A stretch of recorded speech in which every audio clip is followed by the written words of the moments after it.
I'm here with Daniel from Bloq.it, one of my favourite companies, and I want to ask you actually something out of the box.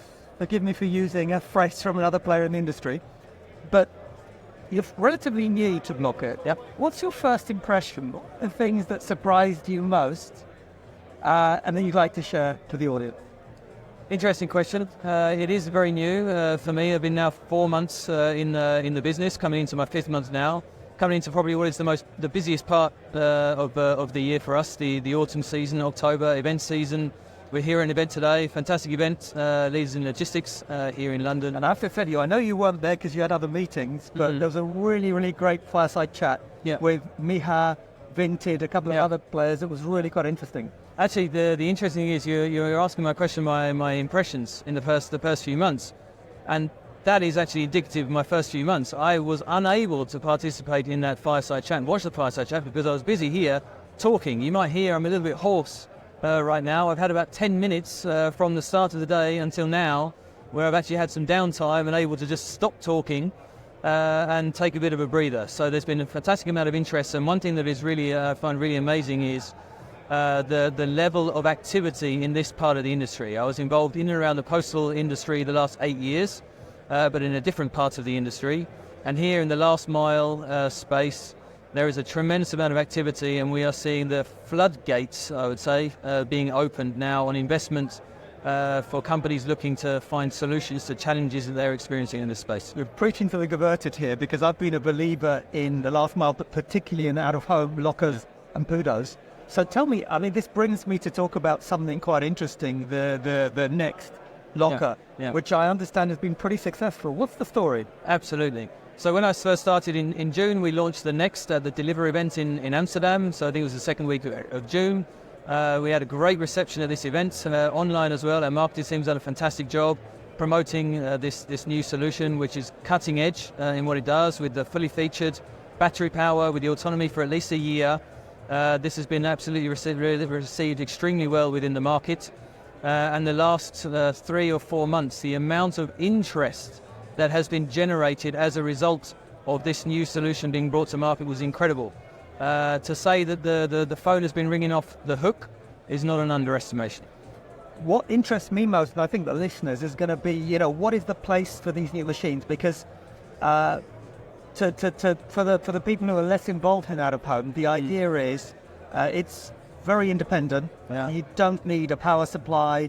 You can basically pretty much put it within reason anywhere, which means, I guess, gives you a lot more flexibility. What are the other benefits of an autonomous locker? Yeah, so you hit the nail on the head. One of the biggest things that people are complaining about, customers are complaining about when they're looking to implement these types of lockers and locker estates, is the shortage of space in which they can actually provide them. There's a lot of work that needs to go into not just sourcing the location, but preparing the location such that you can install a locker, whether it's a preparation of a concrete base, the utility companies to come out and lay you LAN cables and electricity cables. And that limits the amount of locations that are available to each company. We're then looking at the competitive landscape as well. In every country, you have more than just one company that's looking to install lockers. I think a country close to your home, Poland, we are talking about over 40,000 lockers now on the ground, and I'm sure this number is going to increase as we look forwards. And so the amount of available space is becoming less and less and less, especially for space that requires all of that preparation. And so what this autonomous locker enables these companies to do is that it offers greater access to more types of locations. The integrated concrete base with the battery power that's giving them at least a year's autonomy, and still maintains the features that you expect of a locker to enable the greatest possible access to everybody that wants to use it. So Daniel, I actually coined the phrase next-gen locker about 4 years ago when the first battery-powered lockers started coming into play. Yeah. They were a very different machine. Sure. Because they had long power life, but very, very limited features. Yeah. Tell me a little bit about, because I think there are 2 models at the moment. One model is solar-powered batteries that apparently can last maybe a little bit longer. You've got, I call it the Formula One version, where you basically have a removable battery pack. Yeah. What's the sort of thinking behind that? So I think from my perspective, it comes down to usability and providing a universal service. In the end, you want to avoid excluding anybody from utilizing the service. You would like, if you're investing money, you're investing a great deal of money into an estate of lockers, you would like to make sure that everybody has the opportunity to access and use these devices.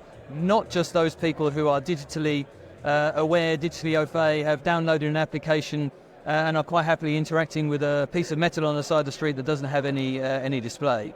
From our perspective, the driver there is then making sure that there is no barriers for people to use these devices, and it's all you're able to offer a very clean customer experience and encourage people to continue using these devices with or without a device in their pocket to guide them along the process. So effectively, the next gen locker can have, or the next locker in your case, can have printer, screen, camera, light, anything else I've missed? A whole host of peripherals. And this is something that we work very closely with our customers. So when we're in a process and we're looking to close a deal or close a sale with a potential customer, it's all about understanding what is the needs of that particular customer. It could be market needs, it could be cultural needs, business needs. There are a lot of different drivers that might affect the different types of peripherals that are included on the device.